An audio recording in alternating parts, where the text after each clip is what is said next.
நம்ம Ashwin sweets and snacks export பண்றதுக்கு 7373041434 மற்றும் www.ashwinsweets.com கான்டாக்ட் பண்ணுங்க.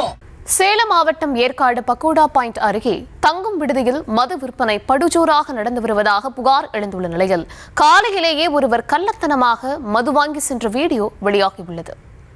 விவரங்களை தர இருக்கிறார் செய்தியாளர் மணிசெல்வம். வணக்கம் மணிசெல்வம், விவரங்களை வழங்கலாம். வணக்கம் தர்ஷினி. நிச்சயமாக சேலம் மாவட்டம் ஏற்காடு அருகே பக்கோடா பாயிண்ட் அருகில் அரசு மதுபான கடை ஒன்று செயல்பட்டு வருகிறது. அதன் அருகே தங்கும் விடுதி ஒன்று செயல்பட்டு வருகிறது. இதில் 24 மணி நேரமும் கள்ளத்தனமாக மது விற்பதாக ரகசிய தகவலின் பேரில் நமது செய்திக்குழு அங்கு சென்றது. அங்கு சென்று செய்திக்குழு கள்ளத்தனமாக மது விற்பனை செய்த நபரை வீடியோ எடுக்கும் பொழுது எப்படியோ தகவல் அறிந்த காவல்துறை அங்கு 2 போலீசார் வந்து செய்தியாளர்களை வீடியோ எடுக்க விடாமல் தடுத்து நிறுத்தினர். மேலும் அங்கு அதிக அளவில் கள்ளத்தனமாக மது விற்பதாக தெரிந்து பெயரளவுக்கு மட்டுமே 10 மது பாட்டில்களை எடுத்துக்கொண்டு காவல் நிலையத்துக்கு விற்றவரை அழைத்து வந்தனர். காவல்துறை உதவியுடன் இது நடப்பதாக பொதுமக்களிடையே குற்றச்சாட்டு எழுந்துள்ளது. ஏன் செய்தியாளர்களை வீடியோ எடுக்க விடவில்லை என்று சந்தேகமும் எழுந்துள்ளது.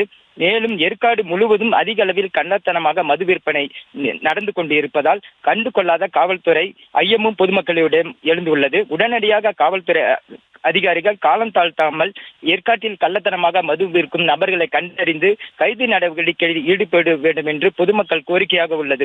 தர்ஷினி, விவரங்களுக்கு நன்றி. நம்ம Ashwin sweets and snacks export பண்றதுக்கு 7373041434 மற்றும் www.ashwinsweets.com கான்டாக்ட் பண்ணுங்க.